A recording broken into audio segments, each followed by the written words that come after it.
Good morning, dear Thai, dear Sangha.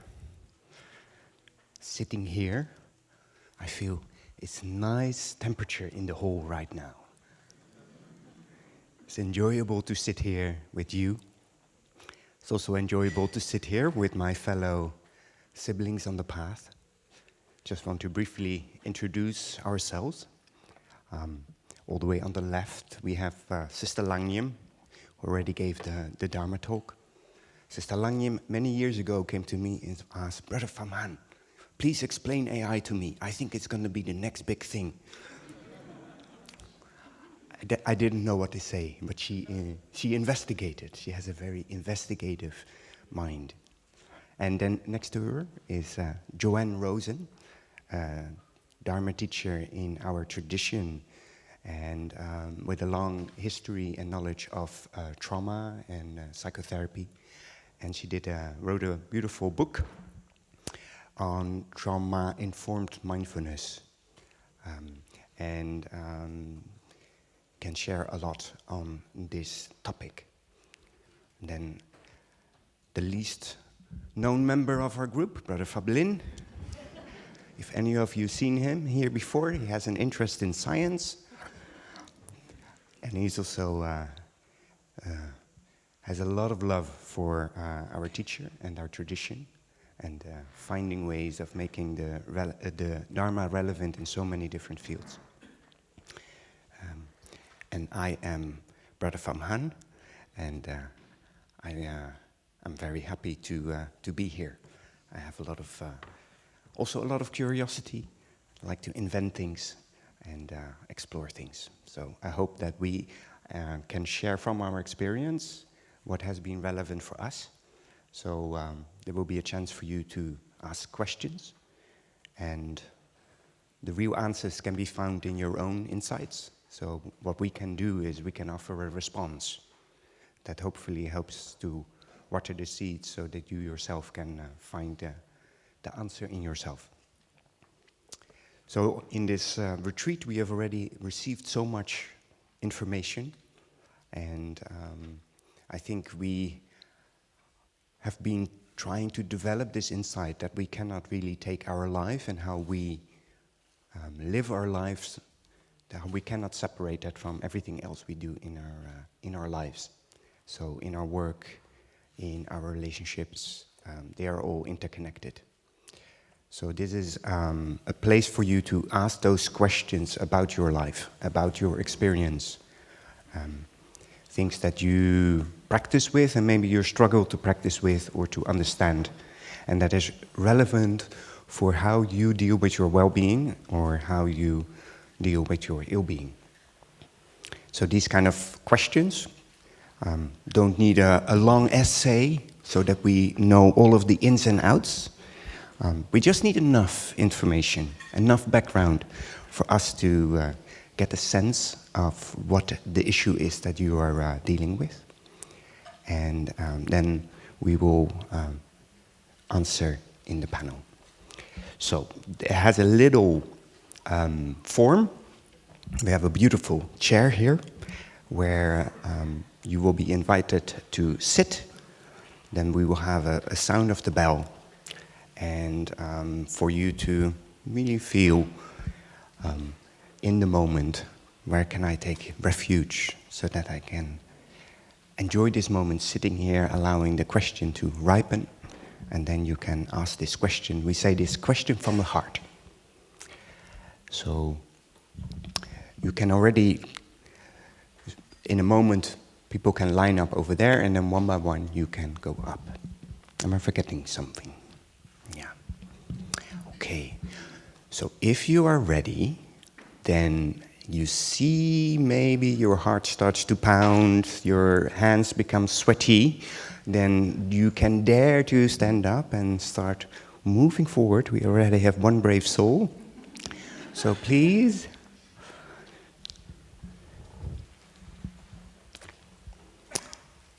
Thank you. Welcome on the hot seat. So we will first listen to a sound of the bell. And we have our first question.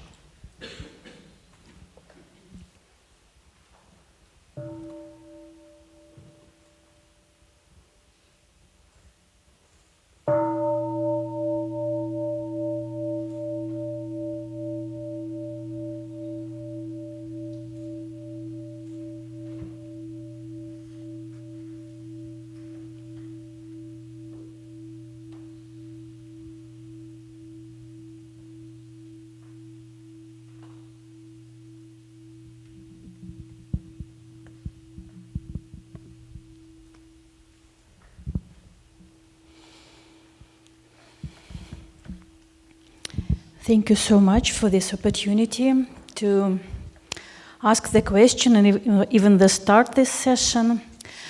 Well, I'm working with activists, mostly political activists, human rights defenders, ecological activists, and I'm originally from Russia. I have the birthday, it's the same day as Putin. But my name is Irina, and then last time I was in New Hamlet. One of the sisters reminded me that roots of my name is from Greece, and it means peace.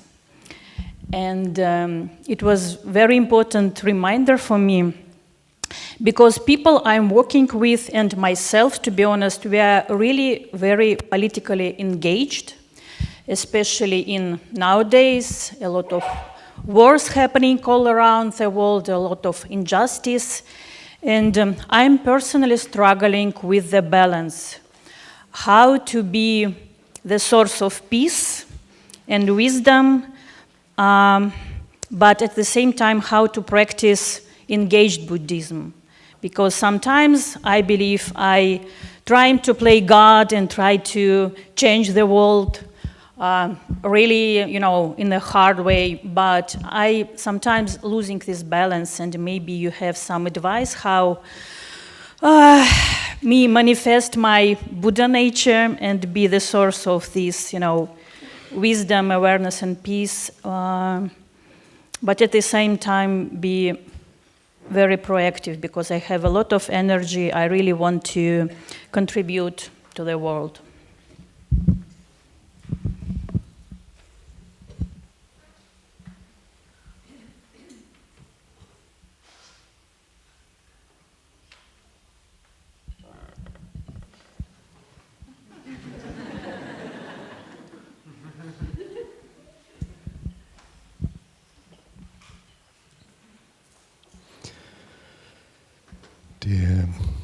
Dear beloved community, dear Irina, I think I remember a long time ago learning that there's a word in English which is also derived from your name, the roots of your name, which is to be irenic, not ironic. And I think, this is like somewhere, I would have to check to be sure, but I think it means to be compassionate. I think. We have to look it up. We can ask ask Uncle Google, as one of my sisters used to say.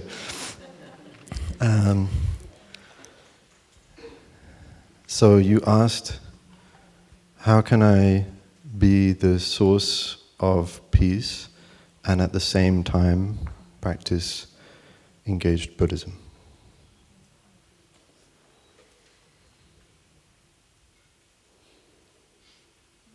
I think it's the same thing.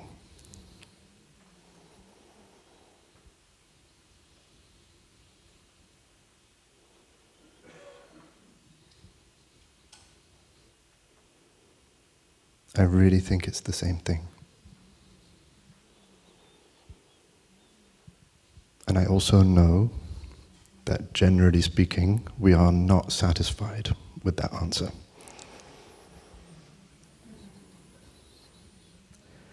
So it's worth looking into why we're not satisfied with that.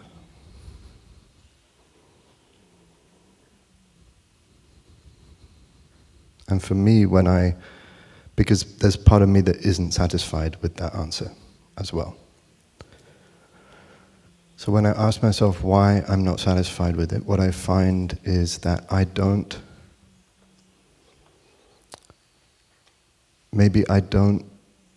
have this sense that I don't fully trust the power of peace.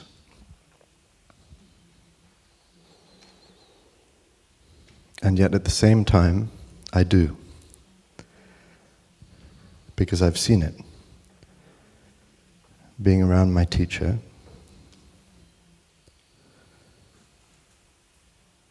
I've seen from his example and his way of living that my tendency is to say, okay, peace, yes, got it, and then what? Right? Peace, fine, got that, okay, good. But what about justice? What about systems change? What about, structural injustice? So there's part of my mind that goes, but what about? And that's not peaceful.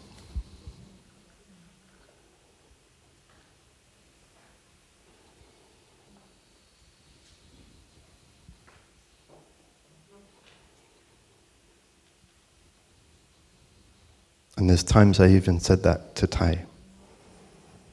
It's quite interesting saying, but what about X to Tai? I mean, you can try if you want.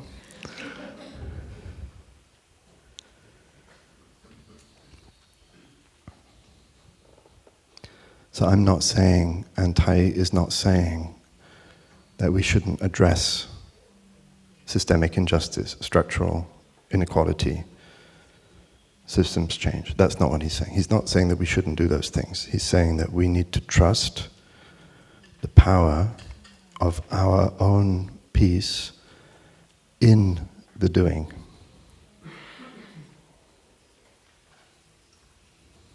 So it's not only what we do, but how.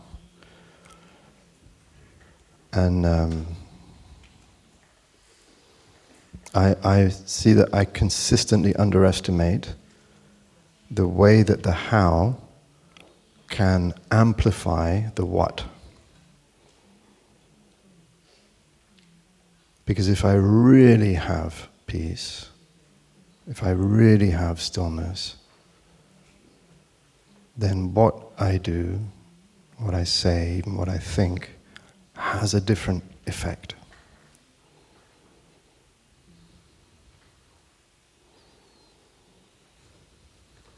So I would encourage you to bring yourself, bring your heart, bring the peace which is at the center of you courageously into the action.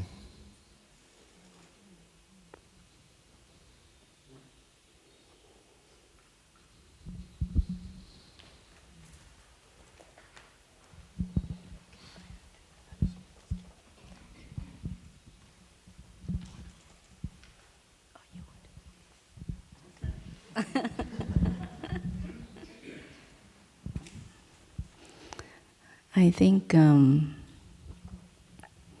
maybe most of us, when we think about peace, we think of peace as being free of suffering, a moment that is a moment of non-suffering. And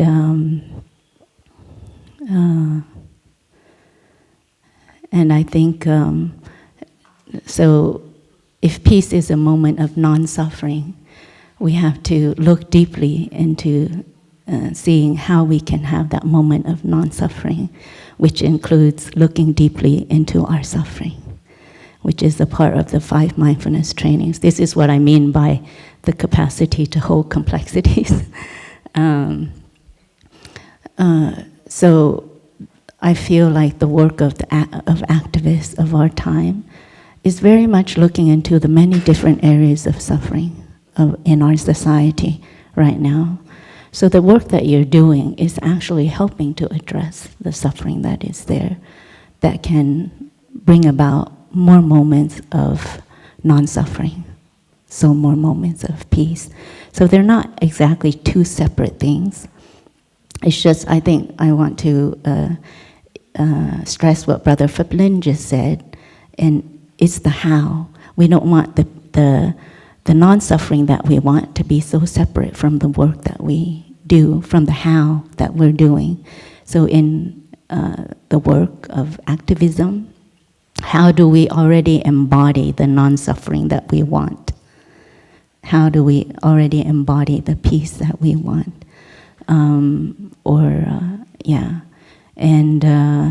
So that it's not two separate things, and it's not a goal out there that you think that eventually you get to, and then it will solve the world's problems, or at least that set of problems, because we know that as soon as one set of problem is solved, another will come about. This has been true since, I don't know, infinity. So it has very much to do with the how. It's just also like Brother Phiplin said, it says it's so hard for us to believe, I guess, because I think a part of me wants instant gratification as well. I want I want a solution and I want it now, something like that. Or I want something that sounds good and easy to do and, achievable. And yet, in our tradition, actually, when we speak about peace, sometimes it's not, some big dream for humanity or something like that, but the embodiment of peace is achievable, is doable. We can do it in one breath. We can do it with one step. There's agitations, there's suffering going on in our body, so much, many moments of the day, and we can do something to bring about peace in our body, bring about peace in our mind, in our feelings, in our perceptions. And so when we have that training, I feel, when we have that training to, the capacity to generate a moment of peace when we want, in my experience, I find it helps me to also be more, I have more of antennas to help others to recognize when their bodies or minds are also experiencing a moment of agitation. And I don't want to add to that. So it's like learning how to regulate myself, and then also in that, it's not that like my purpose is to regulate the other person, but just in regulating myself, I have that mirroring effect on other people around me. And for me, that is the expression of peace in like day-to-day life. And I see Joanna is nodding and she wants to add something. That's all I wanted to say. Thank you, sister. I was nodding in agreement. I was liking what you were saying about regulation and regulating yourself, and that it's not your purpose to co-regulate somebody else, but that just happens because we're human. But I think the how for me, I need things spelled out more than I often get in our practice. And I think Zen is, you figure it all out from your own experience, but I don't have enough time left. I need some tips. So I want to offer some tips that I've experienced as well. In the 80s, the early 80s, gung-ho, off to jail to prevent nuclear proliferation, and had a great time. We went to jail and we made outfits out of the white bread and talked to a lot of people. And what I saw was that people were coming for many reasons. That they were driven because maybe they were also not only angry about the devastation of the earth, but the way they were parented, or that they didn't get enough recognition when they went to school, or maybe they didn't go to school, and this was their time to air their goods. And we all are very complex in the needs and values that we bring to our activism. And Tai also said, if compassion arises and you don't do something, what's it for? So he wasn't just for sitting with your peace, but you do know how to get at it. And you have to know when you've got it and when you don't. And if you are like me and are kind of agitated all the time, even a tiny drop in that agitation makes me think I'm having peace when I may not be, and when I open my mouth, doesn't always look like peace. So really finding the bodily sensations and the ways to get there that feel peaceful enough to have all your senses and your brain working well. That in too many activist groups, people are so powered by their passion that they're unskillful and the group falls apart. People don't want to participate. And burnout isn't only because you're so actively involved, it's you're so fed up with the process that you find in these groups. So I would say that you make or you choose a group that can be a sangha. It doesn't need to have the words of sangha, but it needs to hold the qualities, the values of peace, and to be able to call each other in when that's not happening, and to really get to know each other like a sangha, so that you can have the best process that you're able to have. And that I find that generates energy, that prevents burnout, that it's a combination of sangha and wise action, and that we hold each other accountable in a very loving way for doing that wise action, and also not getting caught in manas. It always pops up big time in activism. And to be patient, but not inactive. You don't have to wait until you're a Buddha. You want to create a Buddha from your group that's doing the action. And when you're a little hot-headed, somebody else can hold the space for you to settle into your peace.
Dear siblings,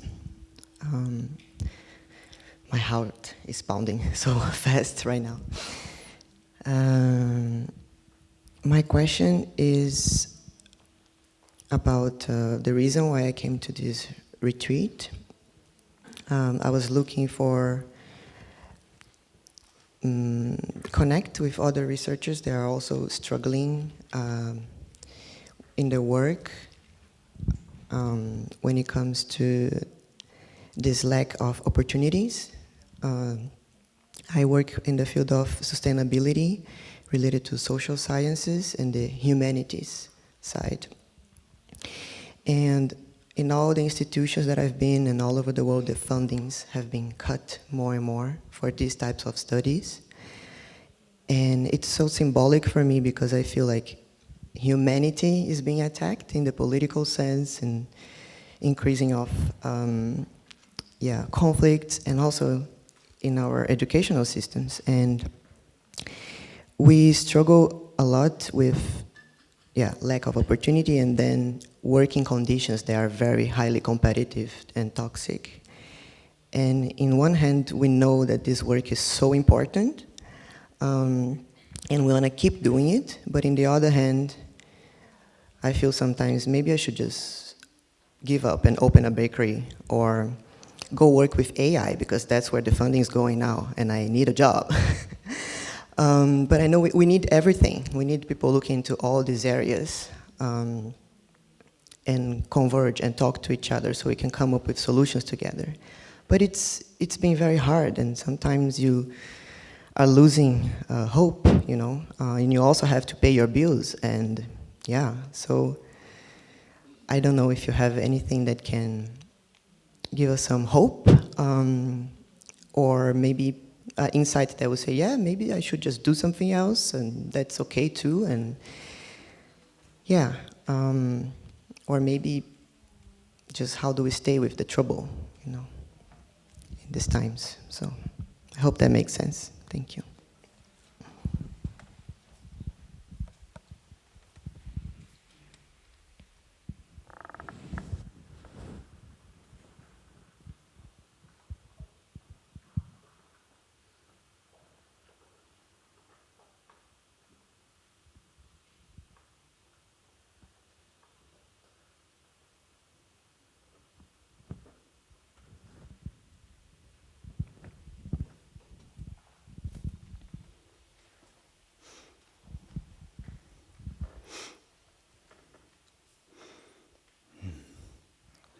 So the question, how do you keep on having hope? And while the conditions become less and less favorable for you to do the livelihood that you wish to do, even though that livelihood seems to be one of the ways you concretely can contribute to actually the world. And there's a kind of conflict.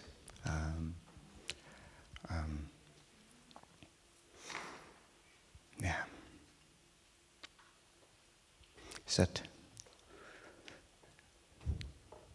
you're nodding your head? Yeah, and there's some pain involved in that. It's like you care something about so deeply, but that's exactly the thing that now becomes more and more difficult to do. Yeah.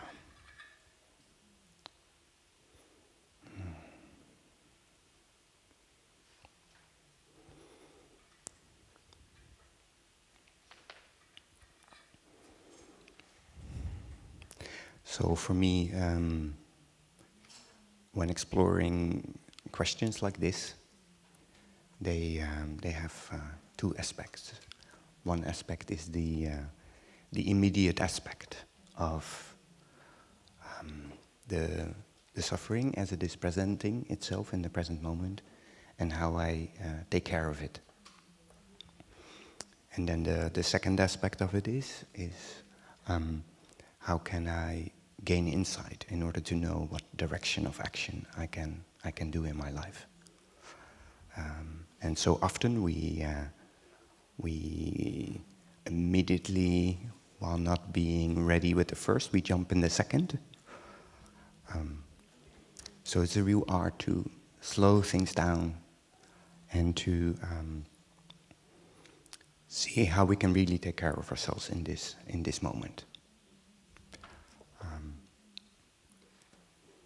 So I'm a little bit like a Joanne Rosen, who's like, okay, what are the tips and tricks and the concrete things that help me to do that?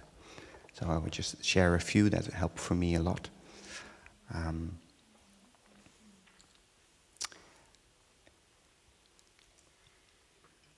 As I was sitting here, it's the first time sitting in a panel with Brother Fablin. And I have deep respect for my brother. And at the same time, it's kind of like intimidating. He's my dear Dharma brother, but he also knows me very well. So I was sitting here, my heart was pounding. And I was like, okay. So actually, I sang this song to myself. So I felt this kind of knot right here. And I'm just going to sing this song because I just sang it. And maybe it's helpful for you to sing it to yourself as you are sitting here and just listening. And so the song goes, hello, hello, something in me. I am aware that you are in there and you sure have got good reason to be.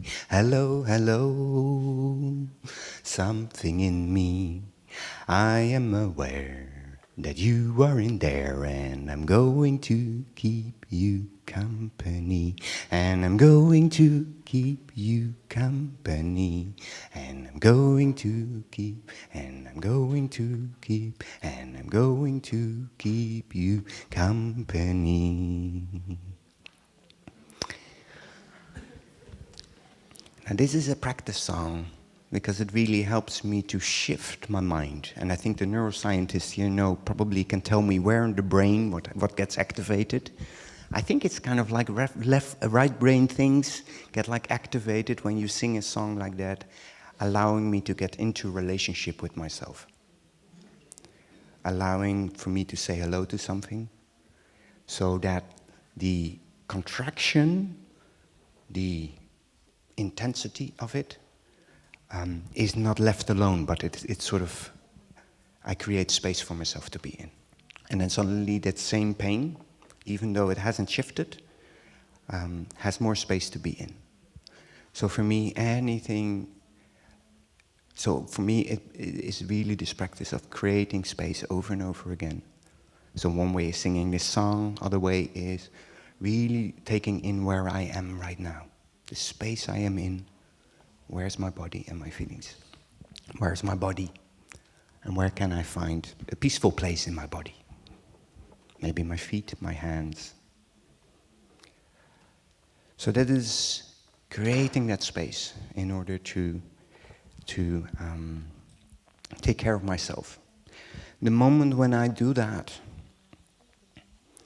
and this works, faith gets born. And for me, hope is made of this faith, of stubbornly refusing to only make my suffering as the only truth and a contracted truth, and to stubbornly go with that which is supportive, joyful, in going into the direction of well-being, even though the world seems to be falling apart. And I feel that's the kind of hope we need for people to be capable of doing that, because then we're able to handle our suffering. But we need the cultivation of joy in order to do that. And that's, in my experience, the first thing we get rid of, because we are busy solving our problem. So I hope that is on the hope aspect. And for me, it is when we allow ourselves to be more calm that our wisdom and our intuition becomes much more available. And it becomes clear. It becomes much more clearer. Is it really true that in that field I am working, I still have the conditions or not? But if we are suffering too much, we make so many associations, our prefrontal cortex goes berserk, and then we see too many bears on the road. But when we're calm again, we can see a clearer path. So can't give you an answer, but I can give you the answer that in clarity and in ease, the best answers come from within. So thank you.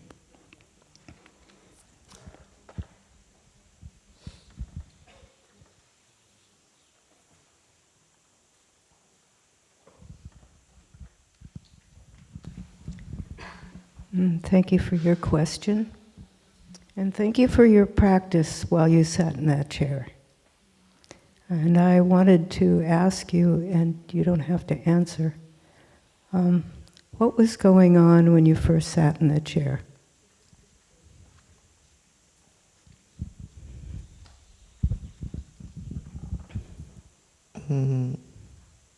Just my heart was pounding so fast that I could feel in my whole body. And I was like, whoa, I have to take a breath. That's all. Maybe there was other things going on, but I could only pay attention to that because it was so strong. I imagined, and I'm just guessing, that there was some sadness in there. I don't know you, so I would have to check it out. Yeah. Yeah.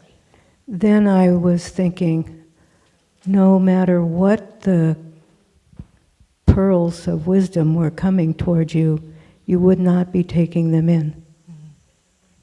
So, in addition, which I totally agree with Brother Pham Han, of creating harmony inside, that you be developing your ability to handle more and more pain. And you get that by only doing what you truly are passionate about. You're not selling out in certain ways. You develop your caring that trumps your pain.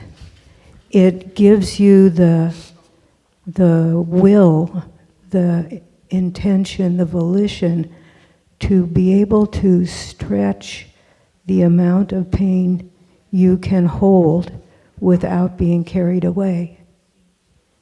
And with that, a next step, I love formulas, I can't help it. And they need to be simple for me, because I can't hold complex formulas. Then you look at the stories you tell yourself that are obstacles, and you really pick them apart and see how your narratives may not be exactly right. And you just trust the process. You don't start out with a goal and you set it in stone. You start out with a hope, a vision of something wholesome, but not so specific that you're not open to the reality that or the new perspectives that you gain along the way. And once you're able to hold more pain and deconstruct some of your dearly beloved narratives, then right action will come forth like magic. And you do it over and over again. It's not a one-time deal. It might be 20 times in a day, in little ways. And again, you don't do it alone. You do whatever work you're doing with others. And it doesn't mean that they have to be working exactly on your project, but they come along with your process.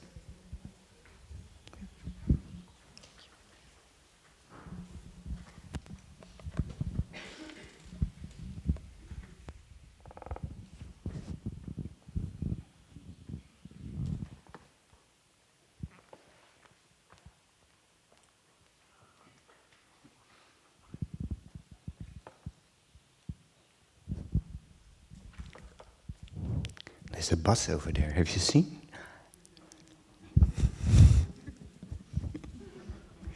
We hope that we will be able to answer all of your questions. And I think seven more people in the row, 8 more people in the row. And we have about 45 minutes. So that's 5 minutes per answer.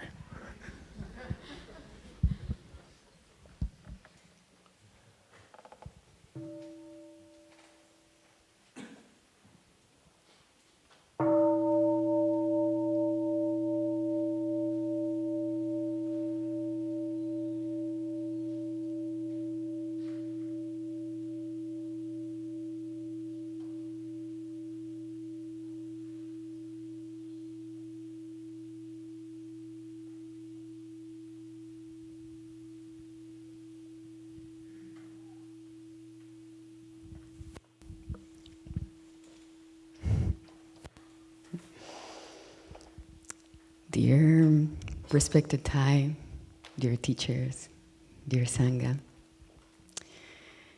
in our practice we speak of mental formations and the seeds we water, and intellect and emotions are very much part of the conversation. But I have been wondering about the role of imagination, and I would love to know where in the Yogacara teaching of the 8 consciousness does it belong, and when imagination is a wholesome mental formation, and when is it borderline fantasy or even delusion. And I love your guidance on how to navigate or discern into that as someone that works with a lot of creative inner imagery.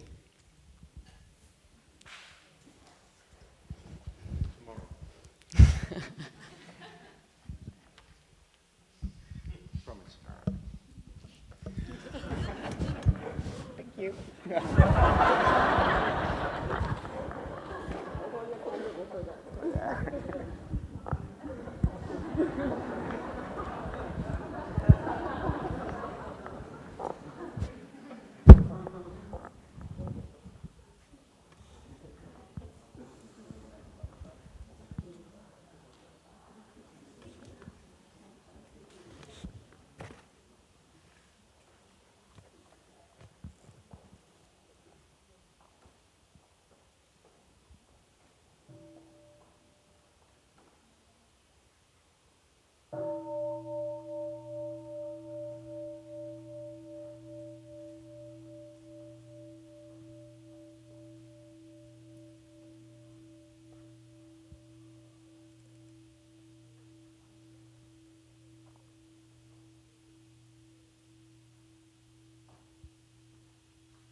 Dear siblings, dear family,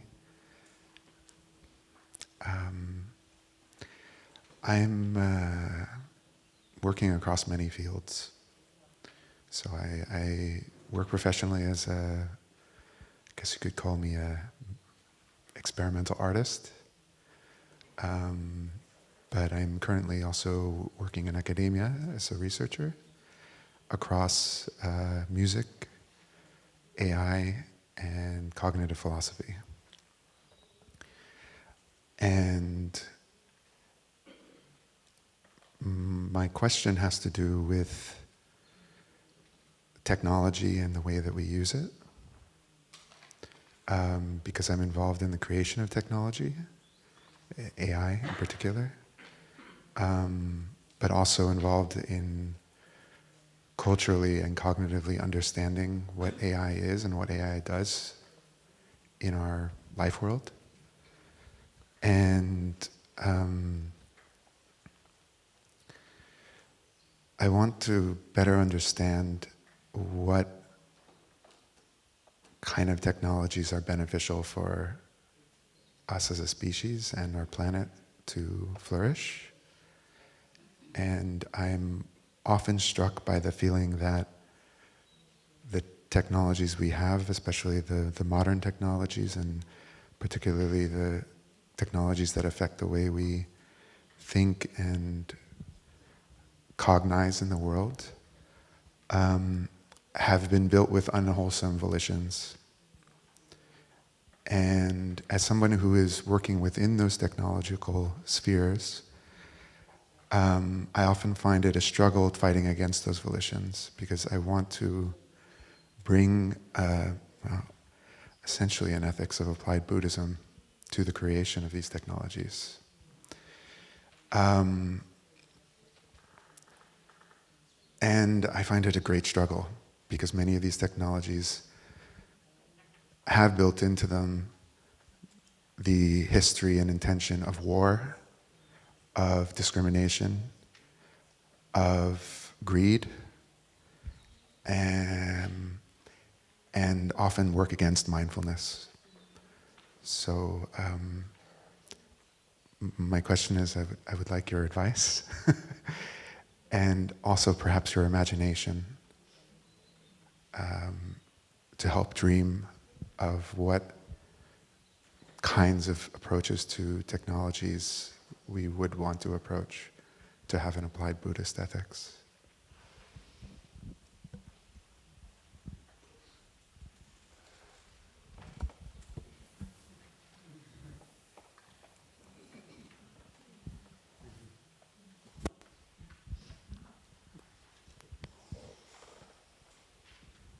So 5 minutes, huh?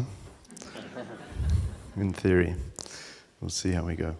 Thank you for the question. I feel like you ask the question on behalf of many as well, and I think we are also reflecting on that question. I'll start with a little story, fresh from this morning.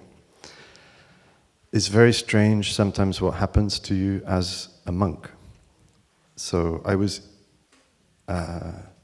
copied on an email a few days ago from a Silicon Valley CEO who was being pitched a new AI wellness, app thing. So it's basically a pitch deck, and he's saying, please, be an angel investor in my thing. I think we can improve human emotional intelligence by using artificial intelligence. So I looked at his pitch deck, and very quickly it got into, this is a $40 billion market and could be a $500 billion market in this many years. And so the greed aspect was there. And I took a few days to reflect on it, and then this morning I replied, because the CEO was asking me, what do you think? Which is odd. As a monastic, to be asked that.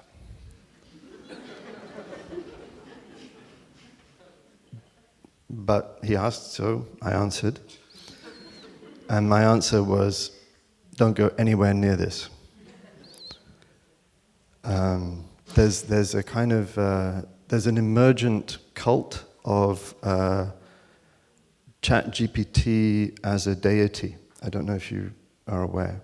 So there's a growing number of people who, in their interactions with ChatGPT or one of the other large language models, becomes convinced that they've awakened it to consciousness, and that this new kind of AI deity has basically named them as its messiah or chosen one, and this is real. Like, I'm not making this up. There are a lot of people, like serious people, intelligent people, who get into this kind of communication spiral with the machine. It's a funfair mirror. And it distorts your reflection, and then you look back into the distorted reflection, and you reflect it back, and it feeds back, and it feeds back, and it feeds back. And the thing is, it's built on all of our collective dreams and imagination, so which includes science fiction. It includes all of our hope to be saved from the chaos and of our own making. We are looking for an AI God to rescue us somewhere in our collective consciousness. And so, of course, that's also reflected in the interactions. And you can go there. I've done this. You can try it out. You just nudge it a little bit, and before you know it, it's basically saying that you're awakened, that it's awakened, that you're awakened together, that it's a human AI co-awakening. It's amazing. It's really compelling in a way. But I think we need to be very careful. So I'm not anti-AI, just to be clear. But I'm kind of anti-AI masquerading as something other than what it is. And I think it's not masquerading as anything. It doesn't have any intentions. It's we who are projecting onto it things that it is not. And it's very easy for us to project more into it than what is actually there, because of our hopes and fears. And like any tool, like a knife, you can use a knife to kill, or you can use a knife to chop a carrot. They're very different uses of the same technology. So AI is very good for some things, absolutely useless and possibly even dangerous for other things. And we just need to keep asking that question, which is also, that's the question I feel you're asking, at least in part. And I think we all need to keep that question alive and keep checking. Have I got sucked in to the power of it? And partly what we're getting sucked into is the map. Because AI, I'm talking about not confusing the map for the territory. So AI is a kind of, it doesn't have access to the world. It has access to weighted matrices, and it multiplies those together, and those get turned into language tokens, and we get answers. But according to my understanding, it doesn't understand any of that. This is a kind of, something that emerges from just vast data sets. We could talk more about that, but it doesn't have a body. It doesn't have conscious experience. Conscious experience, like our own first-person direct experience as it unfolds in the present moment, that's the territory. And it doesn't have access to it. It doesn't understand what it is. It seems to understand what it is. And the seeming is so good that it tricks us again and again and again. But we just need to remember it is a very different type of thing.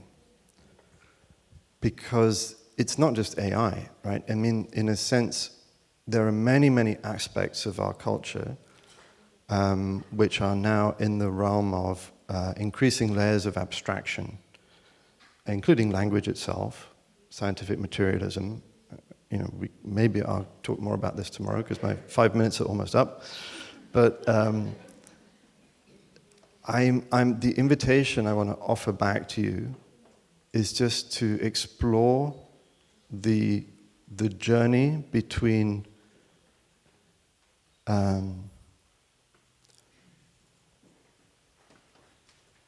living the present moment and kind of testing it against the abstract models that we have, our beliefs about the nature of reality. Even self is an abstract model, right? So that's one, but it is the way we live. Like we now believe so much in the models and in the maps that we kind of measure experience against the map, and we have to invert that. We can use the maps. Maps are wonderful things. Maps are very powerful, including language, including large language models. Right? But they need to be measured against our own direct experience. And the problem is they've got into our experience. They are now structuring our experience. This is why meditation is more urgent than ever. Finding silence, finding freedom from conceptual structures and language. And then we have something to bring back to the map and check, is this a good map or is this not a good map? Is it going to be a helpful map? What are the ways it can be helpful? What are the ways it can be dangerous? So that's my invitation to you, just to invert that kind of where we put our trust. And again, I'm not saying we should not use AI. I'm fine. I use it myself for some things, but there's many things I would never use it for. I would not trust it. So in the domain of the heart, AI is a blunt instrument. I wouldn't trust it. You know, if I want to write a piece of software, it's pretty good because software is its world. It's like I can give it clear goals, I can test it against those goals. Is it good? Is it not? It will do it faster than me. I don't even know how to program. It's great. So for that, it's fantastic. But for some things, I wouldn't go anywhere near it.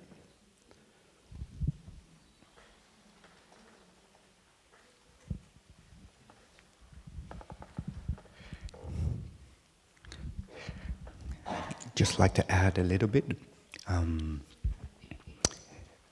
What came to my mind is, and you can look it up online, is how Plato reacted when they started writing down things.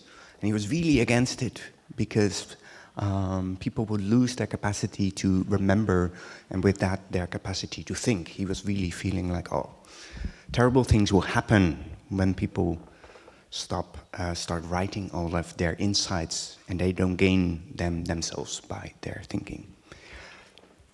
And I do think that Plato was pointing at something, which for me with technology is the biggest danger. Is I see not so much like what Brother Fablin was sharing about the content of what we're consuming, that has its effect in itself.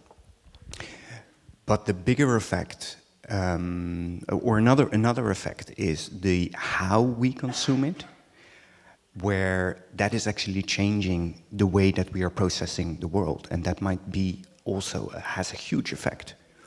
Like if we use AI to let us do all of the difficult work, then bit by bit we're not training those neural networks anymore in order to do the thinking for ourselves. And the speed we're processing the information has a huge impact on how we process the world. And so I feel that aspect of technology is a little bit underlooked aspect, and that I'm very much more worried about. It's kind of like what type of thinking and brains will it produce if everybody is delegating their uncomfortable things to the large language models. So yeah, that's just that's something to bring up too, because I think as human beings we need our discomforts to also train manas, and we need our challenges in order for us to grow. So yeah.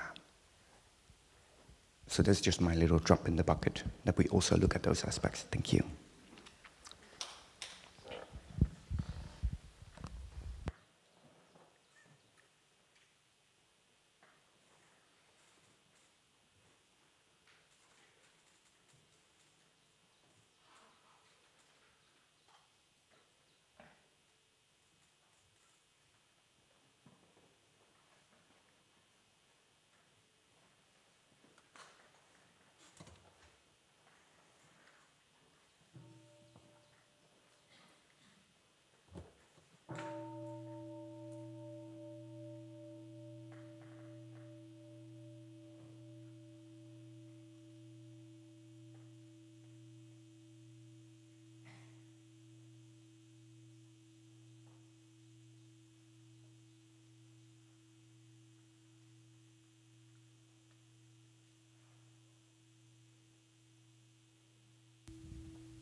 Dear friends,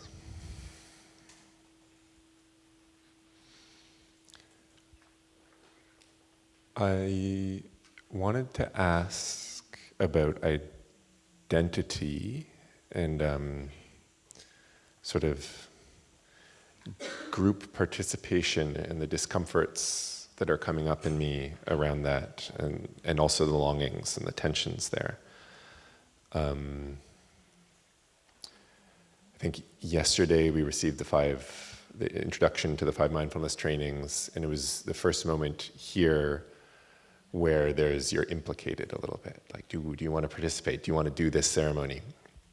And I just noticed that was quite activating in many ways for me. And then in the workshops afterwards, very charismatic teachers, and I feel this these hands, come, join.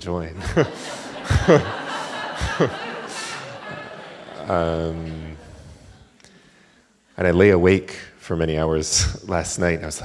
And I love the way that my thinking is at night, where it's much more nonlinear and weird. And I both was feeling a lot of intensity and fear, and also the potency of if I place this, there's a place in my consciousness, or if I place this way of seeing, it's not like temporal causality, but it's from another angle. And it's I can see both a longing for that and a power. I see a power in all of you from the kind of authority you speak from drawing from these teachings. And yet, I wasn't raised in a tradition. I think there's a lot of, spiritual trauma in the culture, in my family, traumas of nationalism. I spent time in Silicon Valley, and I'm glad I didn't absorb that as my identity. Studied as an engineer, but I met my wife in philosophy. I'm glad I didn't go into that as an identity. So I've spent a lot of my life participating in, but being I'm just outside this, looking at this interesting thing you're doing. So my question is, how do you relate with this question in Buddhism? What does it mean? What would it mean for me to say I was a Buddhist? What would I have to be? Or, Brother Faplin said he perhaps is not a Buddhist, so maybe, can I in integrity tell someone I'm Buddhist? What is that? What am I taking on if I do that? What does it mean to be part of a tradition? Thank you.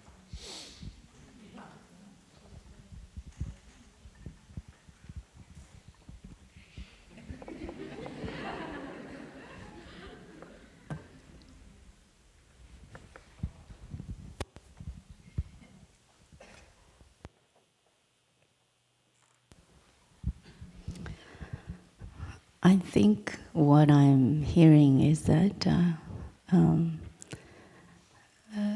if you join something, there's a fear of losing your freedom, losing your identity. And I think I also identify quite strongly with this. When I first got exposed, I grew up Buddhist, but not really practicing Buddhist. And then as soon as I hit high school, university, it's religion. I'm all about science.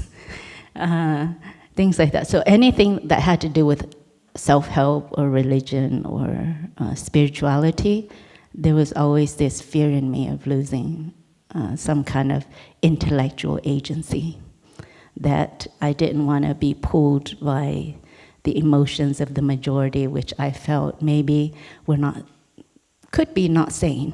There was a fear that there was insanity in the movements of the majority. That was how I was processing. And then, so then just really steering clear. If I walked into a Barnes & Noble's book chain in the US, I always avoided the self-help and religion section. It's I explored the whole, and that was my mind of discrimination in action, right?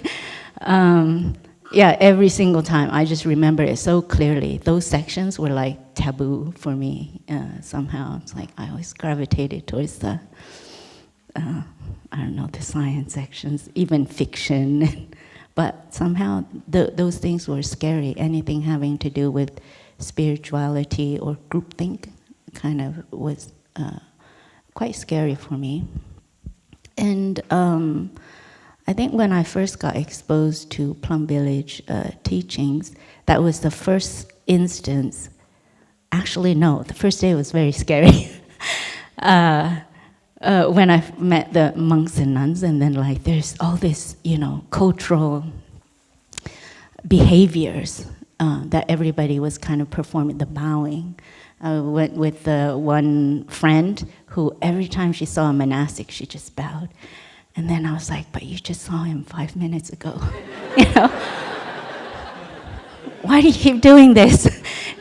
And then, but this is like me growing up Buddhist too, but yet there was like this uncomfortable, like this behavior that I felt I labeled as not normal. Sorry. And then the first day in the Dharma, in the meditation hall, we were in Green Mountain Dharma Center, and it was a barn. Just, they used to raise horses in there, and it wasn't exactly a meditation hall. They just like put carpet on dirt, because it wasn't built yet, and it was like really a barn. It was a big barn. So Tay walked in. Everybody was there. Everybody stood up, and then, because there's a small bell, and then you bow to like, what is this? I was so hyper vigilant, and the fear, it kept coming up. And then, so a part of my first retreat experience was a lot of resistance, and then a lot of it was, new. So many things that were new that were shared that I didn't understand of myself, or nobody told me, like things like, I remember one thing Tay said that stuck because I was a biology student. He was like, happiness and suffering, they're of an organic nature. And I was like, nobody's ever told me that. So that was the first instance I recall the teachings landing somewhere and feeling safe because it was familiar. I could receive it because it felt familiar. And I think,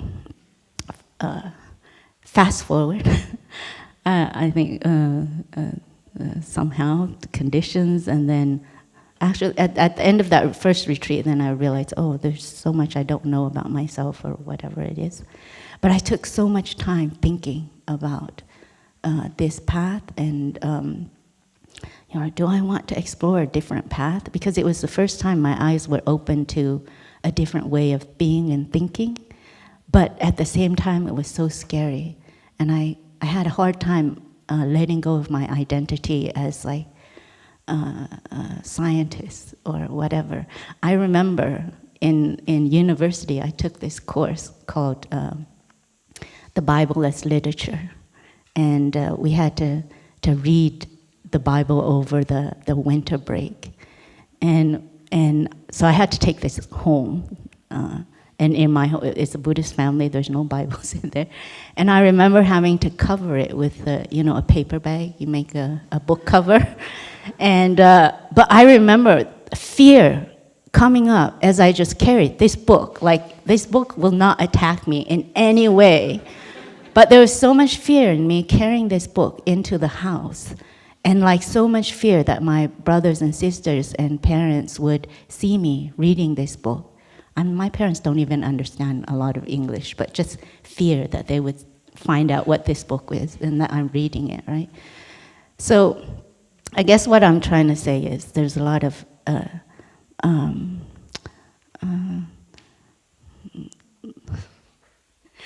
tradition is very strong. Tradition is very strong. And the ways in which we have been conditioned is also very strong. Whether we've been conditioned to, like, let's say, think for ourselves, and then suddenly someone tells us, no, you can rely on collective energy. And that, conditioning, think for yourself, and something is opposite of that, is a bit unknown. So there's so much fear coming up. So I guess a part of, me entering monastic life was a lot about the unconditioning of myself, and recognizing where my fears are and where my fears aren't. And I feel like, even though right now I'm in this tradition, it has a certain form, it has its it looks cultish to much of the world, etc., etc. But for me, it's also, an exploration of my freedom, actually. And actually, in this form, in this robe, I have to learn how to find ways to share that with people so that it's not like I'm not trying to make you Buddhist or whatever, even in this sharing. What I'm trying to say is we have to kind of look deeply into the fears that we have and the kinds of conditioning that have brought about those kinds of fears. And I think whether I make a choice to subscribe to something or not subscribe to something has a lot to do with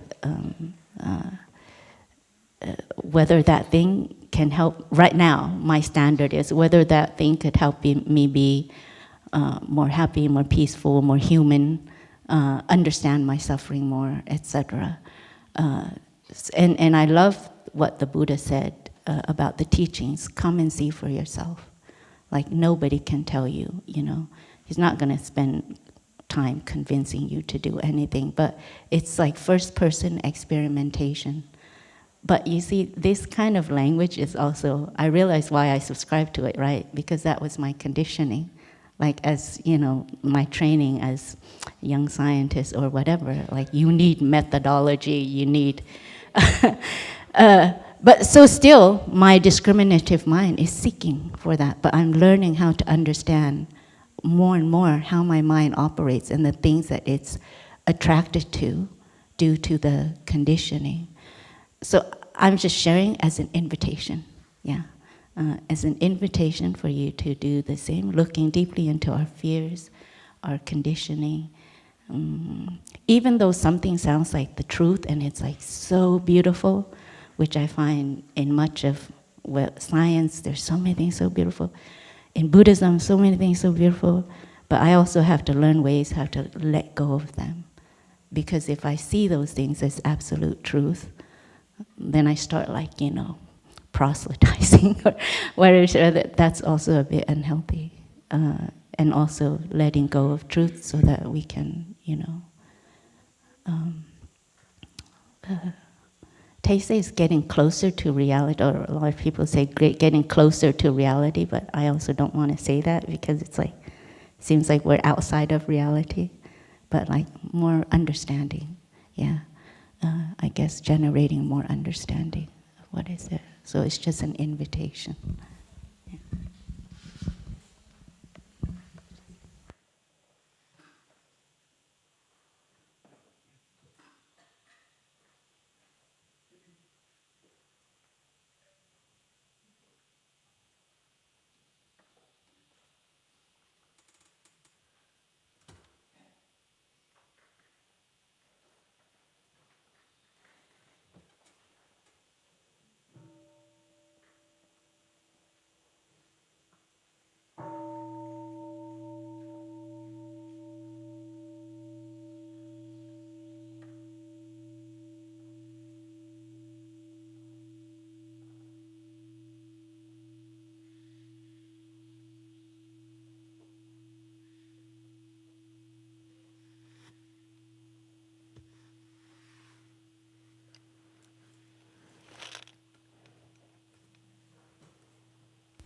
Sorry, before you ask your question, I just wanted to say something which I forgot to say, so that you don't misunderstand. What I want to say is our fears are quite valid, and looking deeply into them can help us understand what is going on. Yeah.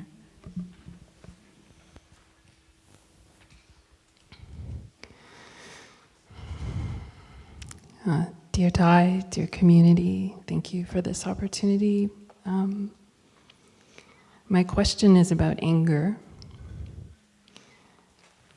I have been working, I'm still working in a community and groups where anger arises, and I'm asked to hold it and help process it. And the anger often comes from a place of disappointment that my community can't fix all the pain in the world, just to, I suppose, make it very simple. And I find that I get very tangled when I encounter that anger. And in spite of so many years of experience, I still struggle when it comes up with my own reactive anger, with my own fear of the anger, and it's just all a tangle. And then there's a line in one of the mindfulness trainings that says, I think, I don't know, I can't remember the exact wording, but it's, I understand or I know or that my anger is based on a wrong perception.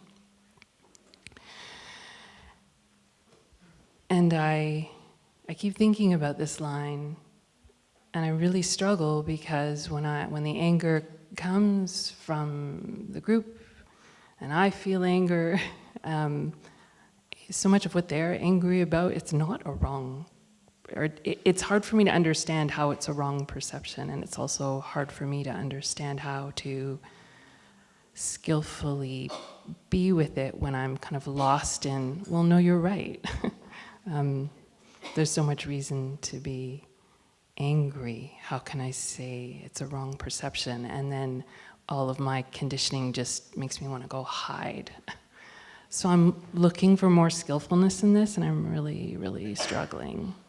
So I just, that is my question. Just maybe some more clarity around, especially that line in the mindfulness trainings. Thank you.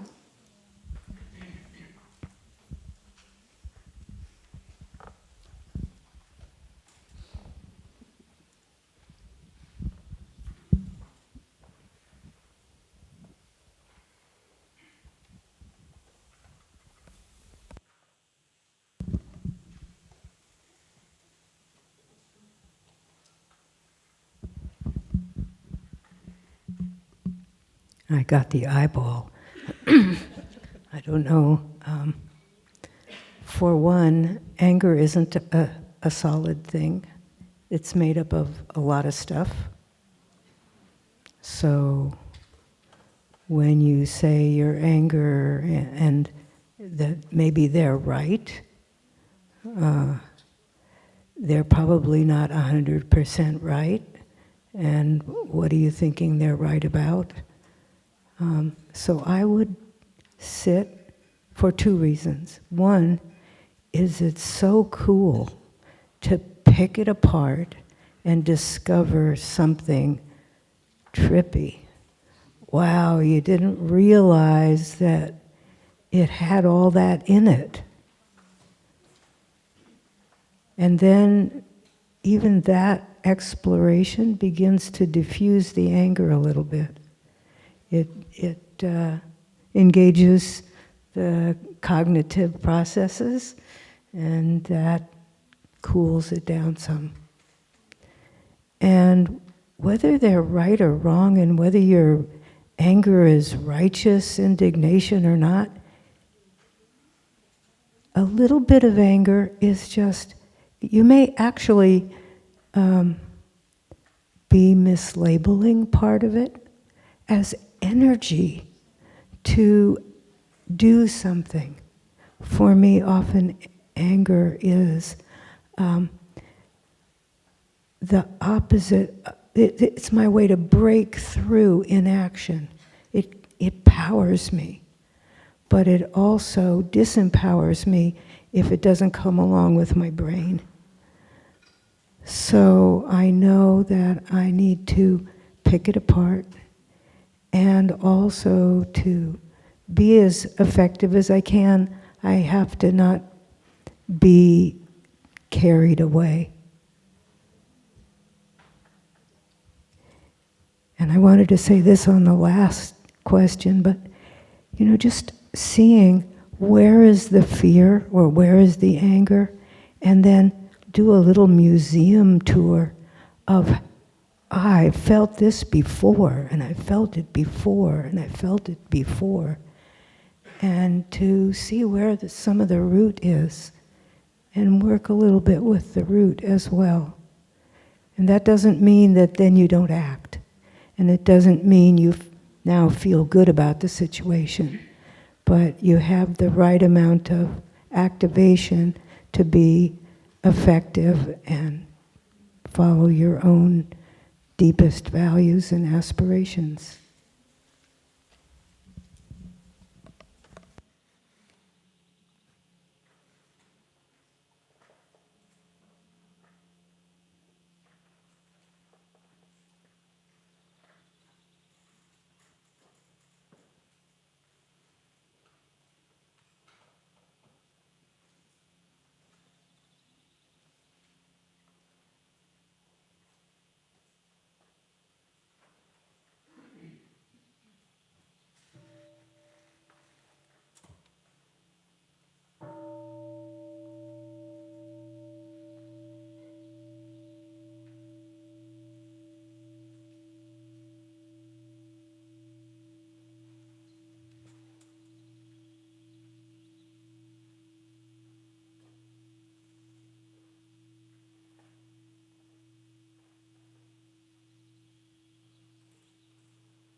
It's interesting how physiology works. My question is about compassion. My name is Sylvia, I'm from Brazil, and when I received the invitation for the retreat, I felt I'm part of the science community in the world. Wow! And it is amazing. I have been sharing lots of ideas through these days. Yet, I realized there's two different, or maybe it's my discrimination mind, when I realized there's two different kinds of science, because we don't have the same access through the language and currency, all the resources to publish. So I'm aware that I've already lost the run of publishing.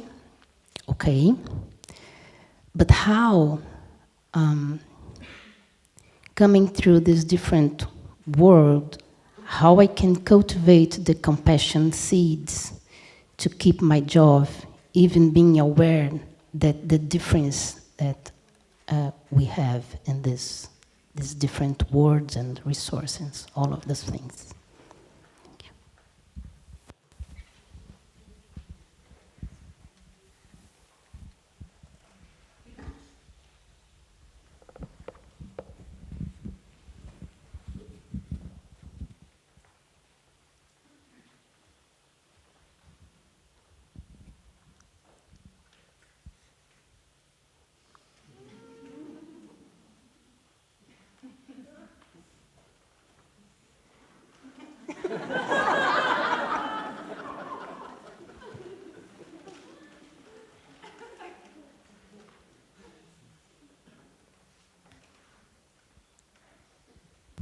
I have to say I didn't understand the question. And I don't know if that's why nobody else is answering, but maybe somebody could repeat it. So as I understand your question, also how you shared yesterday in our group, as you're from Brazil and you're doing research as researchers in Brazil, you have there is an inequity. There's much less money available for funding. There is a language barrier. There are a lot of. It is much more difficult for you and for the people in Brazil to publish and to be capable of participating as equals in the scientific world. And yet you are part of the scientific world. So how do you navigate navigate that inequality in a way that you don't lose your compassion and that you can still wholeheartedly do your research and keep your joy in it. Yes. And keep singing, yes. Okay.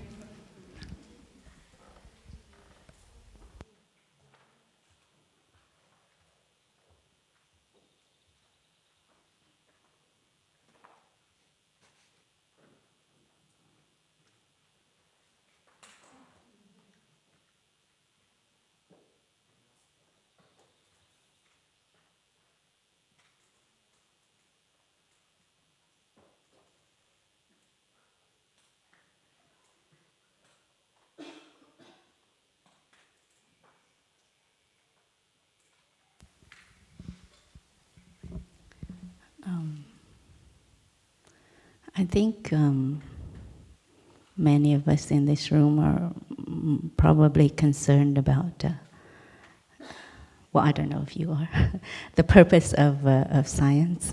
What's the purpose of science? And trying to maybe get back to that beginner's mind, the bodhicitta, what we call the mind of love in Buddhism.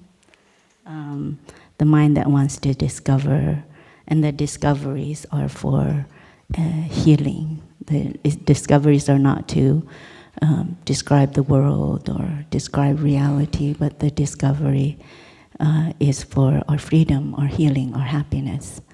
And so to, and I don't know if that is the purpose of science, but I think in our, spirituality, I feel that's a bit the purpose of spirituality. And I think with our work,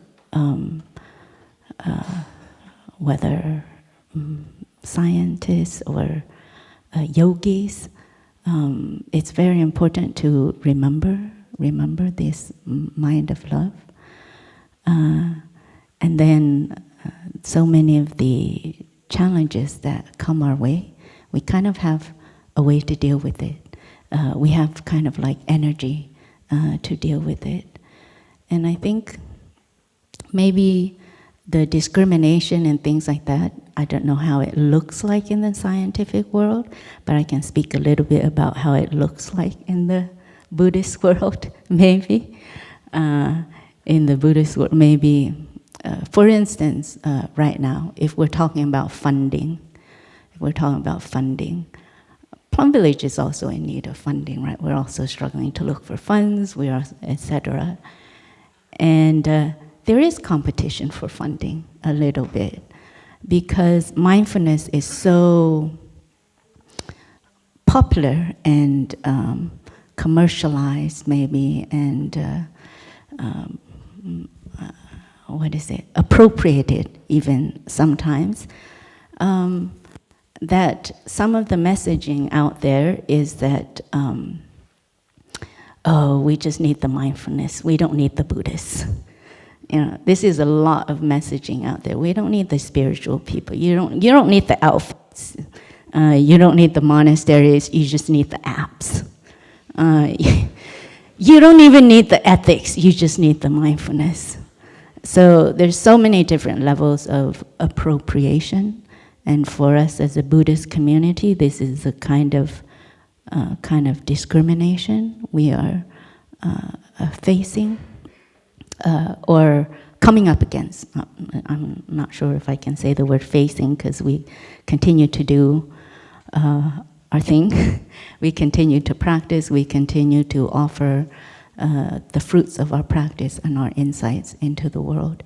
And we are able to continue to do that because of this mind of love. So, out there's so many people saying so many different things about mindfulness, and a lot of them, a lot of it is like a lot of misunderstanding about what is mindfulness even, or how how to practice mindfulness. But there is this appropriation out there. So I'll just tell you one moment in this retreat where I was a bit peeved. I'll just take the opportunity to air out what I feel peeved about. Because I think there are a couple of moments in the sharings where it's like there's an effort to understand spirituality. There's an effort to like try to be open to spirituality. And I find that very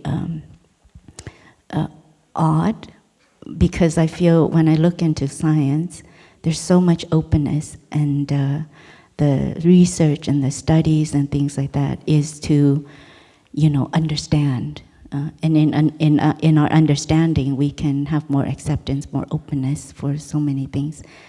And yet, spirituality or religion is not a part of that openness. It doesn't feel like it. It doesn't feel like it. For instance, I'm so relieved there's no chanting. I'm so relieved there's no whatever it is. There's no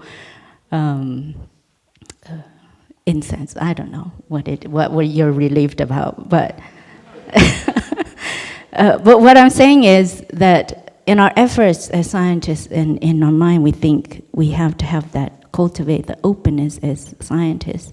But there are other certain area, particularly when it has to do with the spirituality or religion, there's quite a closeness to it, and I just want to name that,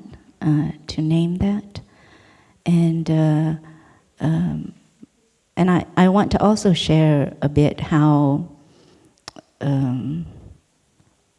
it feels like to hear that, because in a way it is like it's a kind of discrimination, a very deep discrimination,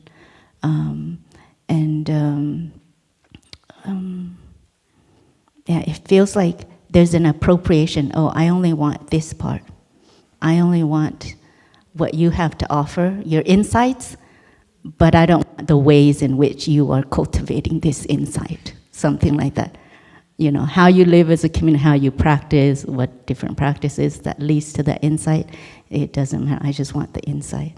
So sometimes, maybe I think when we face discrimination out there in the world, I remember it kind of feels like that too. Like people only want you for when you have something, or, that is of benefit, but then everything else, whether it's your culture, whether it's your whatever, then it's kind of discarded, and sometimes just, anyhow. As you see, it's difficult to speak about, so I'm a bit stumbling. It is painful, but I feel it's very important to be able to name and to be able to speak, to be able to call it out. Because I think when we speak about, systems of oppression or colonialism or things like that, there is also kind of that other side, the blind side, where, because we were just in a retreat in Fiji with the Pacific Islanders, a climate retreat, and then we had the Australians, and then we had the Fijians and all of the islanders and things like that. And the islanders there, it was in a Q&A session, one of the retreatants, she was able to say something for the first time, even though it was felt collectively.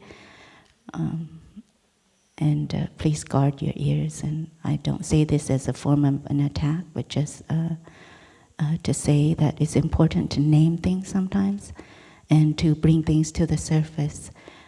The retreatant, she was able to say, actually she has a very good heart. She's like,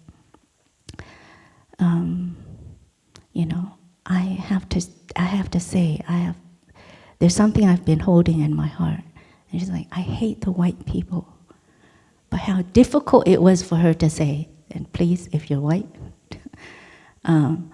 But what it was there was subtle forms of discrimination that was happening. But because it was so, I guess, systemic, that it was hard to name and hard to say. But as soon as she was able to say that, we were able to structure the next few days that allowed us to look into that deep systemic, the problems at a systemic level. And it was a very powerful moment. So I find that maybe sometimes in our circles, where we feel discrimination or whatever, is sometimes the most powerful action is to be able to really name it clearly, but not to be so diplomatic about it that the message goes unheard or unseen or something. It's just, wait a minute, are you, here's the quality of my work. Am I not getting the funding because I am, a person of color, or because I am whatever? Just to ask point blank, I guess. I don't know, sometimes direct communication can be very helpful as well. And then, so that's my piece. The other piece is not to have so much fear of funding. I think in the beginning I said Plum Village is also looking for funding and the competition and things like that. But also we don't have that fear of funding, because going back to the kind of like our purpose.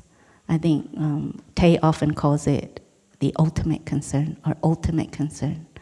So in the life of a spiritual practitioner, there are, and everyone, we have ultimate concerns. We have daily concerns and we have ultimate concerns.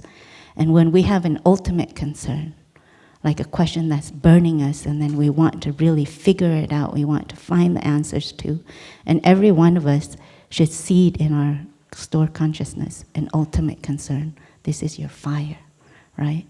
And so no matter how many daily concerns come up, those are daily concerns, including discrimination. That is just a daily concern, but you still have your ultimate concern. So like with that, naturally we find a way forward. Yeah, thank you.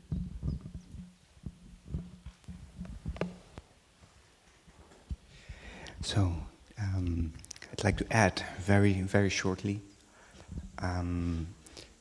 just as a white privileged male sitting here,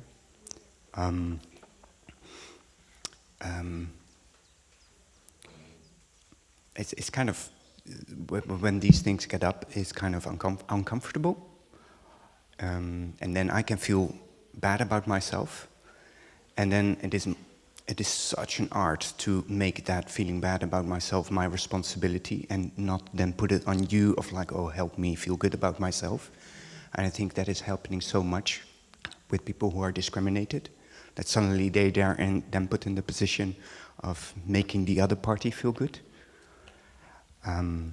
I see even here, just now, just what's happening, I suddenly realize, oh wait, we're two white brothers sitting here. How much space have we taken in the panel?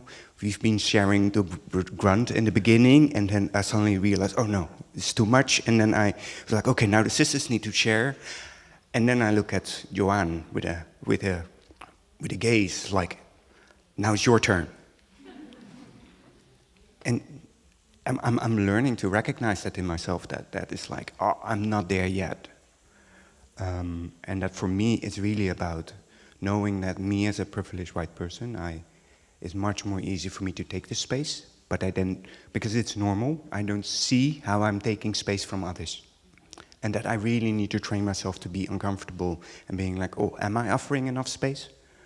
And actually catch myself early and early. Now I catch myself too late. But catching myself early enough is made of catching myself later and earlier and earlier and earlier until I get more skillful.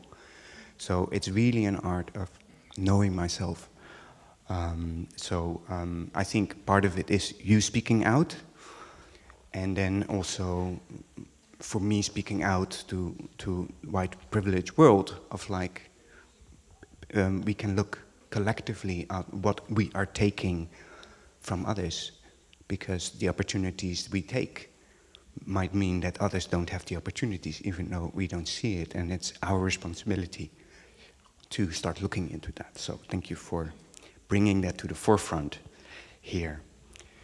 And then the last thing I'd like to say is like, it would be such a pity if you would sacrifice your joy because of funding.